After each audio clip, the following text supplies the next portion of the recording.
Have you ever wondered about the people, places, and history of Trussville, Alabama? What was here during the Civil War? How did the Great Depression play a role in developing Trussville as a town? What was here and now isn't? What could have been here but was derailed? What is still here now that you don't know about just yet? Trussville has a rich history, and it's past time to not only tell you, but show you. Welcome to Traversing Trussville. All right, first just to introduce myself, my name's Gary Lloyd. I'm on the Trussville Historical Board, Trussville Historical Society, and the Cahaba Homestead Heritage Foundation. Difference between the board and the society, I'm just going to give you my little spiel here because nobody knows why we have two. Board, city council appointed, we don't spend money. Historical Society, 501c3, we do spend money, we do fundraise to try to preserve things in the Trussville Historical Museum, which is at Heritage Hall right beside Cahaba Elementary. Those who don't know me, for a long time I have written about Trussville in newspapers, books, finishing up a book now. So what I'm going to do today is tell you a little bit of this bridge's history through something I wrote, because I cannot remember all of this history off the top of my head. So it's written as an article, and I'm just going to kind of read through it, and you'll learn some stuff that maybe you didn't know. A lot of it you maybe have. So here we go. Can everybody still hear me good? We good? All right. They remember standing at the Hewitt-Trussville Junior High School lunchroom windows, watching old steel float down Parkway Drive. They remember how tree limbs, leaves, dirt, and dust flew as the bridge moved down Trussville's most traveled roads. They stood on the sidewalks of Parkway Drive, hands on hips, and watched, bewildered, as two erectors carried a 105-foot bridge under the tree canopy, likely brushing off a few color-changing leaves. Some, older than the junior high schoolers and middle schoolers at the time, remember fishing under this bridge when it was on Happy Hollow Road, upstream about 100 feet from the present bridge that crosses the Cahaba River, before the move in October 1984. They remember swimming under it and driving over it on Sunday on the way to church. Some dads, the way some of us dads have a need to put an adrenaline rush into our children, would stop the family car on the bridge in the dark and make scary noises. And to prove not just immature dads pulled pranks, some kids would act like they were fighting when a car approached and make it appear as though one pushed the other into the river below. One couple one time stopped their car and began to scream. This bridge we stand on today was constructed in Argo in 1909, dismantled and moved to Katona, and dismantled again and moved to Happy Hollow Road in 1940. The one-lane bridge was used for vehicle traffic until 1969. During its time as a bridge for vehicles, the first car to arrive had the right-of-way. With a new bridge and road built for the Happy Hollow Road area, this iron bridge was determined to be useless and was subsequently abandoned. It did, however, after the removal of its floor, sit decorated with honeysuckle and kudzu for a number of years. With the threat of demolition looming, the Trussville Civitan Club stepped in, spearheading a project that transported the bridge to its present location here in Civitan Park in 1984.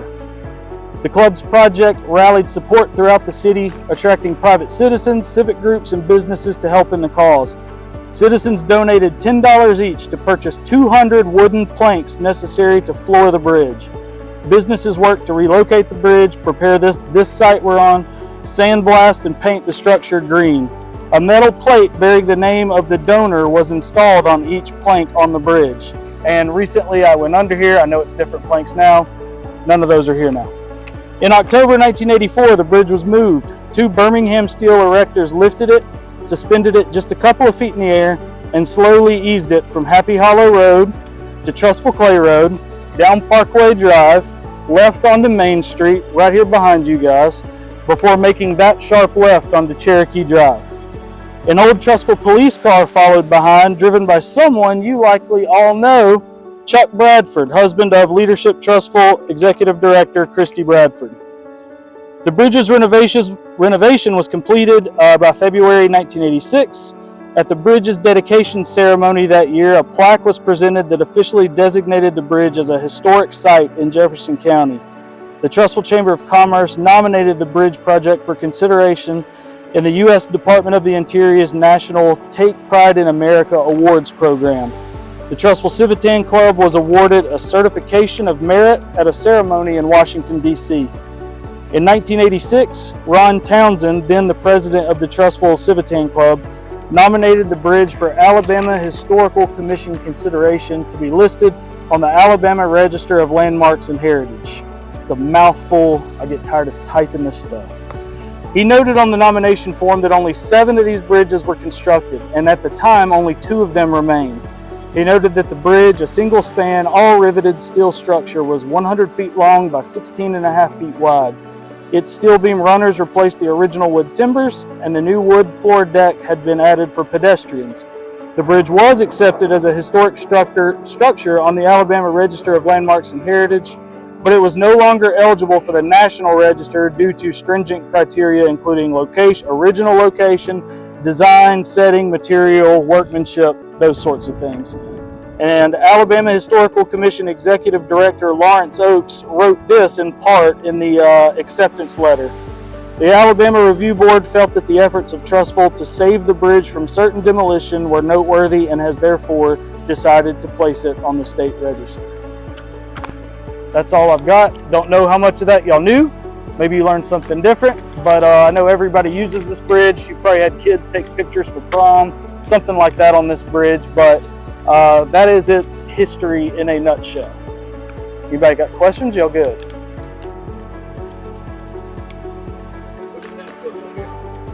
Kava project. It's almost done. Almost done. The finish line's in sight. We're about 120,000 words in. It's long. It's long. I wrote it in the archives room at the Trussville Public Library. My home away from home. I'm working on the library just to give me a key.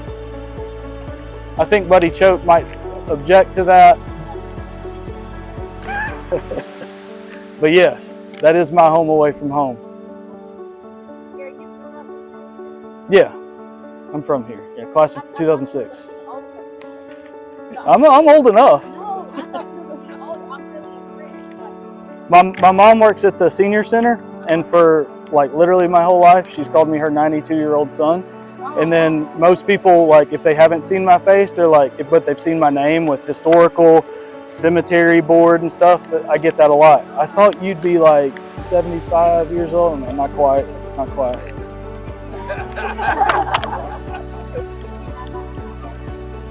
I know Carol really well. Earl, I am familiar with his incredible work.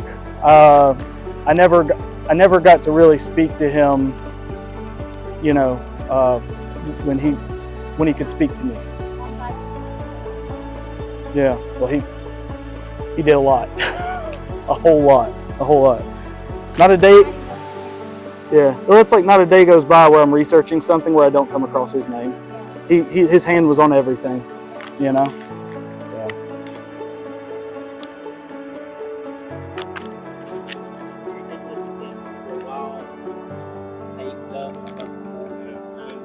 Probably, yeah. This thing's been replaced a couple times.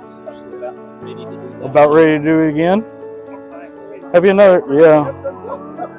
You need to take after that Civitan Club and have another fundraiser and get this thing. Yeah.